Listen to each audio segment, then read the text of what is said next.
وأشهد أن محمدا عبده ورسوله أما بعد فأعوذ بالله السميع العليم من الشيطان الرجيم إنه من يتقي ويصبر فإن الله لا يضيع أجر المحسنين. تمام تعریفیں اللہ رب العزت کے لیے ہیں جو ہمارا خالق و مالک ہے، آسمان اور زمین کا پیدا کرنے والا اور کل کائنات کا تنہا پالنہار ہے، جو وحدہ لا شریک لہ ہے، مستوی عرش ہے، اپنے احکامات کو نازل فرماتا ہے، ہر ایک اس کے محتاج ہے اور وہ کسی کا محتاج نہیں۔ یا ایھا الناس انتم الفقراء الی اللہ واللہ هو الغنی الحمید۔ اے تمام کے تمام لوگوں، تم سب کے سب اللہ کے محتاج ہو اور اللہ تم میں سے کسی کا محتاج نہیں، وہ ہر ایک سے بے نیاز ہے۔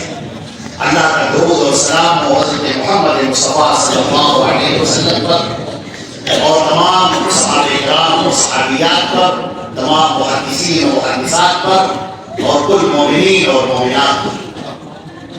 حضرات گرامی، اللہ رب العزت نے ہم سب کے لیے موقع عطا فرمایا کہ رمضان المبارک کا مبارک مہینہ اس کی برکتیں لینے کے بعد، گزارنے کے بعد دو گانا ادا کرنے کے لیے ہم لوگ حاضر ہوئے۔ رمضان کا مہینہ اللہ رب العزت نے ہمیں عطا فرمایا۔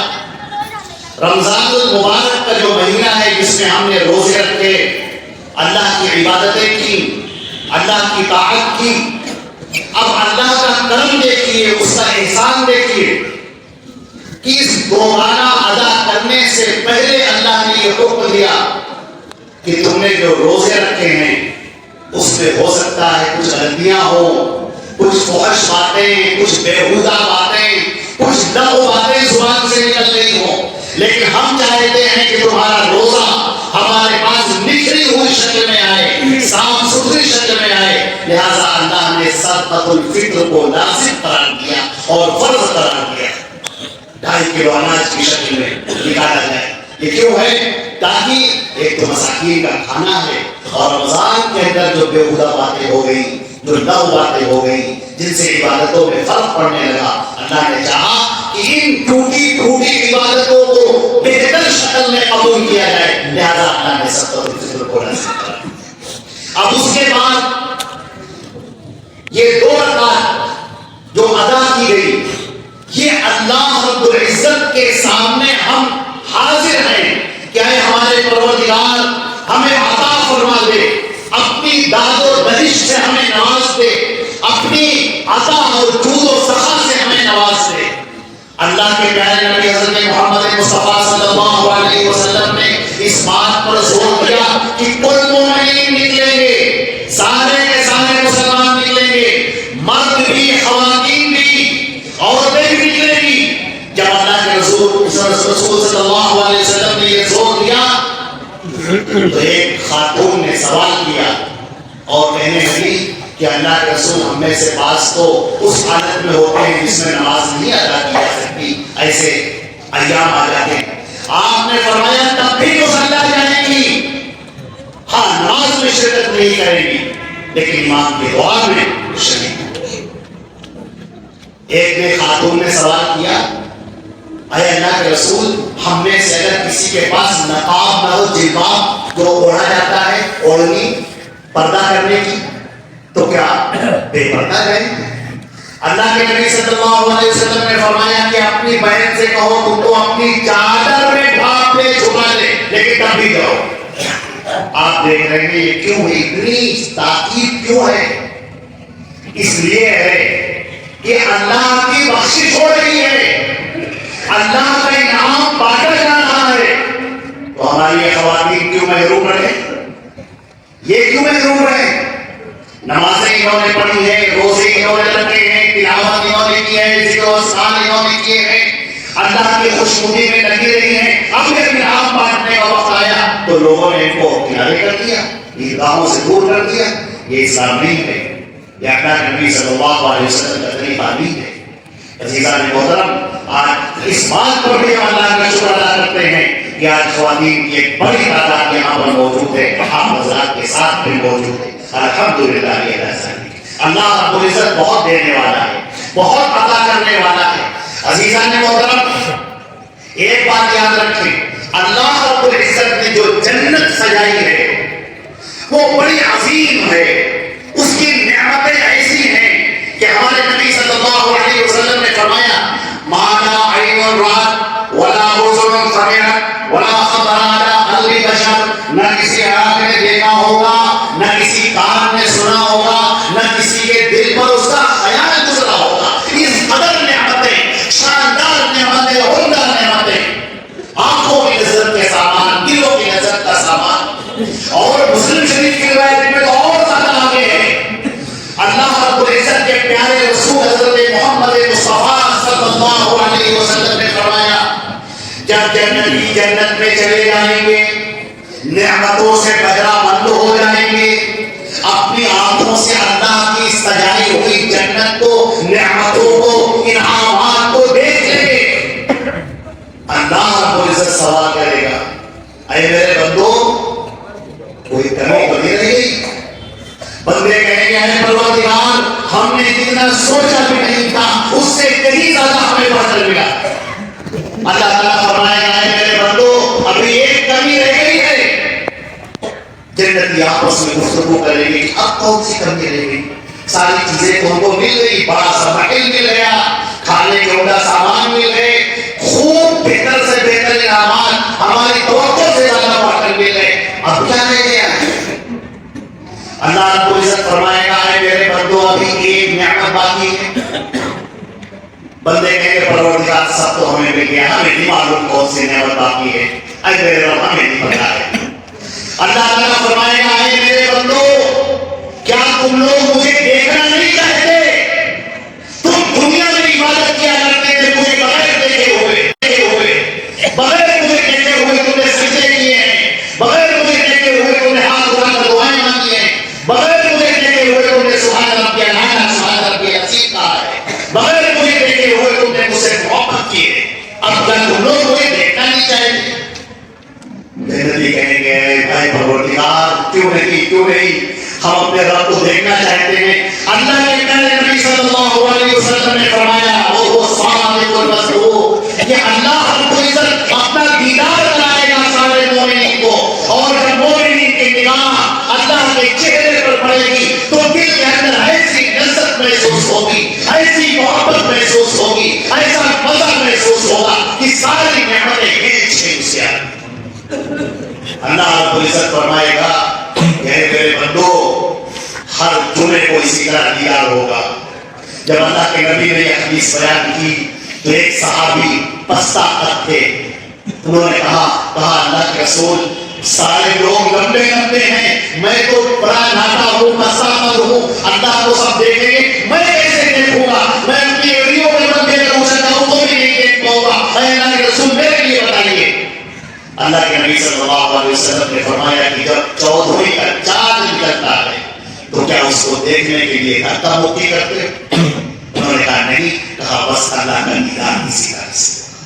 عزیزان محترم وہ وقت بہت قریب ہے، ہم لوگ بہت تیزی سے جا رہے ہیں اپنی موت کی طرف، ہر آنے والا دن ہماری زندگی کو ختم کیے گیا اور شیطان مردود ہماری آنکھوں کے سامنے غفلت کے پردے ڈالے ہوئے تاکہ ہم اسی دنیا میں اپنی توانائی صرف کر دیں، اپنے آپ کو اسی دنیا میں لگا دیں اور بدل کر دیکھیں اچانک موت کا فرشتہ آ جائے اور اس وقت لوگ گئے چلو ہمارے ساتھ میں تمہارا وقت ختم ہوا تو ہم حسرت کرتے رہے ارے کاش کی کچھ اور وقت مل جائے، کاش کی کچھ اور وقت مل جائے۔ عزیزان محترم یہ وقت دوبارہ نہیں ہے، یہ وقت دوبارہ نہیں ہے۔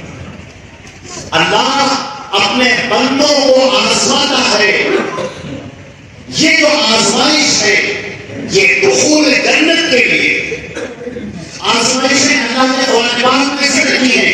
حضرت موسیٰ علیہ السلام کے قوم جن کو فرعون نے بہت ستایا، بہت پریشان کیا، ان کے گھروں کو اجاڑ دیا، ان کے مردوں کو قتل کر دیا، ان کے بچوں کو ذبح کر دیا، ان کے اوپر اسے ذلت مسلط کر دی۔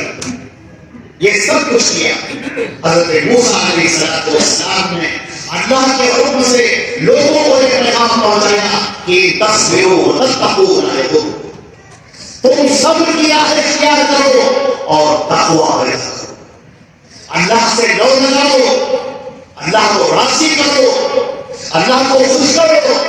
یہ تمہاری آزمائش ہے. اللہ حالات کو تبدیل کر دے گا، ایسے پلٹ دے گا جیسے وقت پلٹ دیا گیا. یہ پوری دنیا، یہ پوری کائنات اس کا مالک صرف ایک اللہ ہے. وہی رات اور دن کا ڈالنے والا ہے. فیصلے اسی کے ہوتے ہیں. وہ جس حال میں اپنے بندوں کو رکھنا چاہتا ہے وہی اس کی آزمائش ہوتی ہے. حضرت یوسف علیہ السلام کو سلام تقریباً 14 سال تک 15 سال تک جیل کے اندر رہے. ان کے بھائیوں نے انہیں جیل میں، ان کے بھائیوں نے انہیں کنویں میں ڈالا تاکہ ان کی موت ہو جائے. مصر کے بازار میں بیچے گئے، پھر غلام بن کر لائے گئے، پھر اس کے بعد جیل میں ڈال دیے گئے، ان پر تہمت لگائی گئی. لیکن صبر کی راہ انہوں نے اختیار کی، تقوی کی راہ انہوں نے اختیار کی. ایک وہ وقت آیا کہ جس نے نظام بنایا تھا، جس خاتون نے، اس نے خود کہا نہیں یوسف سچے، میں ہی غلط. اور پھر ایک وہ وقت آیا جب وہ مصر کے تخت پر بیٹھے اور ساری زبان میں حکومت ان کے ہاتھوں میں ہے. اس موقع پر انہوں نے ایک جملہ کہا ہے، پیغمبر کا جملہ اللہ کا قرآن پاک نے ذکر کیا، ان تصبروا وتتقوا، اگر تم لوگ راہ صبر اختیار کرو گے اور تقوی کی راہ اختیار کرو گے تو یاد رکھو کہ اللہ حسن عمل کرنے والوں کے اجر کو ضائع نہیں کرتا. دو باتیں، ایک صبر کی راہ، ایک تقوی کی راہ. یہ دو راستے ہیں، دو چیزیں ایسی ہیں جو انسان کو بنا دیتی ہیں اور آدمی انسان بنا دیتی ہے. ایک مومن کامل بنا دیتی ہے، اللہ کا پسندیدہ شخص بنا دیتی ہے. صبر کیا ہے؟ صبر 3 چیزوں کا نام ہے. ایک تو یہ کہ جب آپ نیکیاں کرنے چلے تو آپ کا نفس آپ کو روکتا ہے. آپ چاہتے ہیں کہ اپنے گھر والوں کے ساتھ کچھ اچھائیاں کریں، دوستوں کے ساتھ اچھائیاں کریں، کچھ غریبوں محتاجوں کے ساتھ اچھا سلوک کریں، لیکن دل آمادہ نہیں ہوتا، دل تیار نہیں ہوتا. کسی سے لڑائیاں ہیں، آپ چاہتے ہیں کہ ان لڑائیوں کو ختم کریں، آپ کا دل چاہتا ہے لیکن پھر آپ آمادہ نہیں ہوتے، نفس آمادہ نہیں ہوتا. آپ ایسے موقع پر صبر کریں، اللہ کے حکم کو یاد رکھیں اور اللہ کے حکم کو یاد رکھنے کے بعد اس نیکی کو کریں. یہ صبر کی بات ہے. صبر کی دوسری چیز ہے برائیوں سے رک جانا، برائیوں سے پھیل جانا. غلط کام کرنا انسان چاہتا ہے، اس کا دل چاہتا ہے، وہ تنہائی میں ہے، اکیلے میں ہے، لیکن آپ صبر کی راہ اختیار کریں کہ ہرگز نہیں میں ان گناہوں میں نہیں پڑوں گا، میں اللہ کے لیے، اللہ کو راضی کرنے کے لیے ان گناہوں سے دور رہوں گا.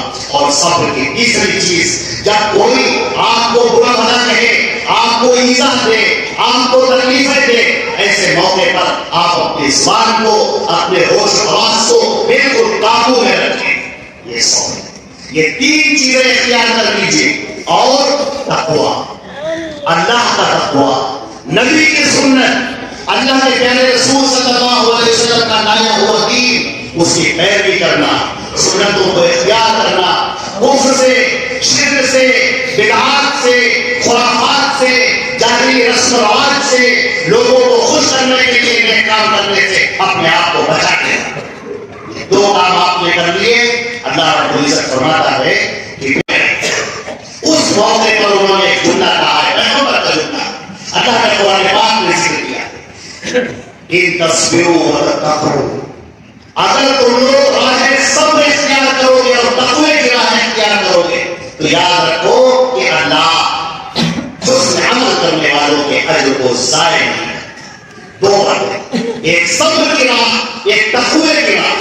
یہ 2 راستے ہیں، 2 چیزیں ایسی ہیں جو انسان کو بنا دیتی ہیں اور آدمی انسان بنا دیتی ہیں. ایک مومن کامل بنا دیتی ہیں، اللہ کا پسندیدہ شخص بنا دیتی ہیں. صبر کیا ہے؟ صبر 3 چیزوں کا نام ہے. ایک تو یہ کہ جب آپ نیکیاں کرنے چلیں تو آپ کا نفس آپ کو روکتا ہے. آپ چاہتے ہیں کہ اپنے گھر والوں کے ساتھ اچھائیاں کریں، دوستوں کے ساتھ اچھائیاں کریں، کوئی غریبوں محتاجوں کے ساتھ اچھا سلوک کریں، لیکن دل آمادہ نہیں ہوتا، دل تیار نہیں ہوتا۔ کسی سے لڑائیاں ہیں، آپ چاہتے ہیں کہ ان لڑائیوں کو ختم کریں، آپ کا دل چاہتا ہے، لیکن پھر آپ آمادہ نہیں ہوتے، نفس آمادہ نہیں ہوتا۔ آپ ایسے موقع پر صبر کریں، اللہ کے حکم کو یاد رکھیں، اور اللہ کے حکم کو یاد رکھنے کے بعد اس نیکی کو کریں۔ یہ صبر کی بات ہے۔ صبر کی دوسری چیز ہے برائیوں سے رک جانا، برائیوں سے ٹھہر جانا۔ غلط کام کرنا انسان چاہتا ہے، اس کا دل چاہتا ہے، وہ تنہائی میں ہے، اکیلے میں ہے، لیکن آپ صبر کی رائے اختیار کریں کہ ہرگز نہیں میں ان گناہوں میں نہیں پڑوں گا، میں اللہ کے لیے، اللہ کو راضی کرنے کے لیے ان گناہوں سے دور رہوں گا۔ اور صبر کی تیسری چیز، جب کوئی آپ کو برا بھلا کہے، آپ کو ایذا دے، آپ کو تکلیفیں دے، ایسے موقع پر آپ اپنی زبان کو، اپنے ہوش و حواس کو بالکل قابو میں رکھیں۔ یہ صبر، یہ تین چیزیں اختیار کر لیجیے۔ اور تقویٰ، اللہ کا تقویٰ، نبی کی سنت، اللہ کے پیارے رسول صلی اللہ علیہ وسلم کا لایا ہوا دین، اس کی پیروی کرنا، سنتوں کو اختیار کرنا، کفر سے، شرک سے، بدعات سے، خرافات سے، جاہلی رسم و رواج سے، لوگوں کو خوش کرنے کے لیے نیک کام کرنے سے اپنے آپ کو بچا لیں۔ دو کام آپ نے کر لیے، اللہ رب العزت فرماتا ہے کہ پھر حالات تبدیل ہو جائیں گے۔ حالات اس طرح سے آ جائیں گے کہ تمہیں بلندیاں نصیب ہوں گی، تمہیں عزتیں نصیب ہوں گی، پھر تمہارے دلوں میں کوئی خوف باقی نہ رہے، ہرگز باقی نہ رہے۔ یہ حالات آتے ہیں اور گزر جاتے ہیں، لیکن ہماری ثابت قدمی باقی رہ جاتی ہے، جو آئندہ آنے والوں کے لیے بہترین نمونہ ہوتی ہے۔ اللہ کے پیارے نبی صلی اللہ علیہ وسلم 13 سال تک برداشت کرتے رہے، لگاتار برداشت کرتے رہے، صبر کا، تحمل کا، قوت برداشت کا مظاہرہ کرتے رہے۔ لوگوں نے پتھر بھی مارے، لوگوں نے ایذا پہنچائی، لوگوں نے کانٹے بچھائے، لوگوں نے امتحان کیا، لوگوں نے گالیاں دی، لوگوں نے برا بھلا کہا، لیکن آپ نے صبر کی رائے اختیار کی اور بہترین کردار کا مظاہرہ کیا۔ آپ بھی اور آپ کے اوپر ایمان لانے والے بھی شاندار کردار، بہترین کردار، یہاں تک کہ جو آپ کے دشمن تھے وہ بھی یہ کہنے پر مجبور ہوئے کہ بات تو یہی ہے جو محمد کہتے ہیں صلی اللہ علیہ وسلم، حق انہی کے ساتھ میں ہے، ہم ہی ظالم ہیں، ہم ہی غلط ہیں اور سچے تو تھے۔ ایک وقت آئے گا جب لوگ یہ کہیں گے، آپ اشتعال میں نہ آئیں، فوری طور پر نہ آئیں، زبان پر، ہاتھ پیروں پر کنٹرول رکھیں، قابو رکھیں۔ ایک دم سے اشتعال انگیزی، ایک دم سے بھڑک جانا، ایک دم سے بری بھری باتیں زبان سے نکالنا ہرگز نہیں۔ تقوی کی راہ اختیار کریں اللہ رب العزت کو راضی کرنے کے لیے۔ یاد رکھیں کہ سارے فیصلے اللہ کے، سارے معاملات اللہ کے ہاتھ میں ہیں۔